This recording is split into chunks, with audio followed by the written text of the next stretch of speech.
Hello guys, welcome to back to my channel. আমি লিলিমা। আমার চ্যানেলে সবাইকে স্বাগত। আশা করি সবাই ভালো আছেন এবং সুস্থ আছেন। তো আজকে আবার নতুন একটা ব্লগ নিয়ে হাজির হলাম। তো আজকে দিনে হলো জ্যৈষ্ঠ মাসের লাস্ট দিন। তো সেই দিনে আমরা সবাই মোটামুটি কর্মপুরুষের ব্রতকথা পালন করি। তো তার জন্য আমার বাড়িতে নিরামিষ রান্না হবে। তো এদিকে আমার আজকের মেনুতে আছে পটল পনির, তারপর চাল কুমড়ো দিয়ে মুগ ডাল আর পাঁচমিশালি সবজি রান্না করব। তো যেহেতু পুজোটা পালন করব, তার সঙ্গে আছে আমাদের আরও তিনটে পুজো আছে, ব্রহ্মা শীতলে কালী পূজা আর সেই কর্মপুরুষের ব্রত। তো তিনটে পুজো আমি পার্ট করে দেখাবো। তো আজকে ফার্স্ট পার্ট তোমাদের সঙ্গে শেয়ার করব। তো বন্ধুরা পাশে থাকুন আর দেখতে থাকুন।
তো বন্ধুরা, এদিকে আমার সবগুলো রান্নায় প্রায় শেষের পথে।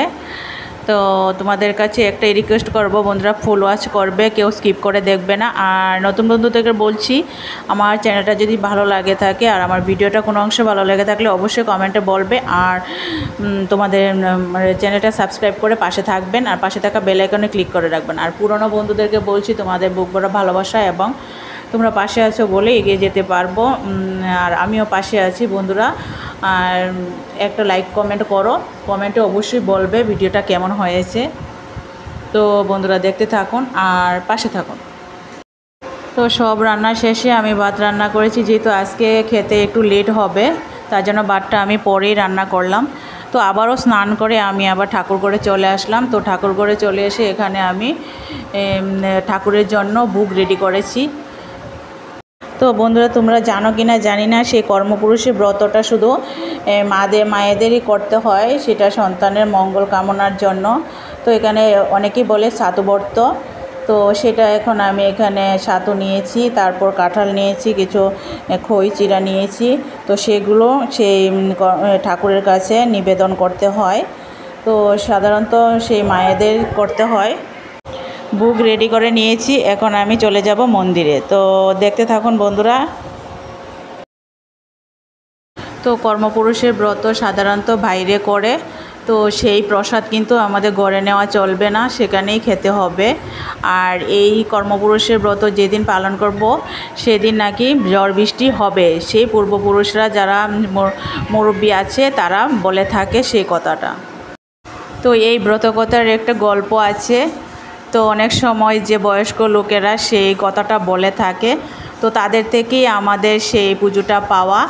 তো এখন পর্যন্ত এই পুজোটা আমরা পালন করে আসছি, সেই পূর্বপুরুষদের বলা পুজোটা এখন পর্যন্ত করে আসছি। তো এখানে অনেক লোকজন বলতে আমাদের একটা পাড়া আছে, তো সেই পাড়ার সব মহিলারা এই পুজোটা করছে।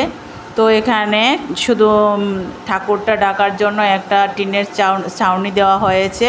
তো এই ছাউনির ভিতরেই ঠাকুরটা, তো ঠাকুর কিন্তু ভিতরে নেওয়া যাবে না, সেটা বাইরেই করা হয়। জানি না বন্ধুরা তোমরা জানো কি না, তোমাদের সঙ্গে শেয়ার করছি। যদি জেনে থাকো অবশ্যই আমাকে কমেন্টে বলবে, আর যদি কোনো ভুল ত্রুটি বলে থাকি তাহলেও বলবে কমেন্টে। তো বন্ধুরা দেখতে থাকুন।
তো এখানে যজ্ঞের জন্য অগ্নিকুণ্ড রেডি করছে।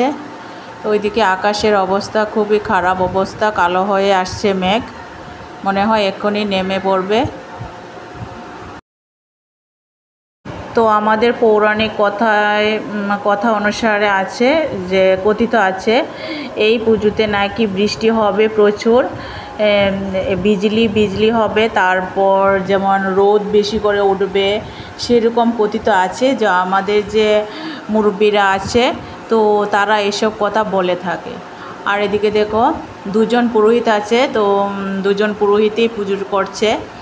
এদিকে আকাশের অবস্থা দেখে তাড়াতাড়ি করার জন্য একজন আরতি করছে, আরেকজন যজ্ঞের জন্য অগ্নিকুণ্ড রেডি করছে।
তো বন্ধুরা দেখতেই পাচ্ছ ওইদিকে জল, যেখানে যজ্ঞ করছে যজ্ঞর সাইডে জল, তো জলের মধ্যে যজ্ঞটা হচ্ছে। কিন্তু যজ্ঞের আগুনটা খুব সুন্দর বেশ জ্বলে উঠেছে, তো দেখতে বেশ ভালো লাগছে। তো তোমাদের কাছে কেমন লেগেছে অবশ্যই কমেন্টে বলবে কিন্তু।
তো এখন যজ্ঞ করা কমপ্লিট হয়েছে।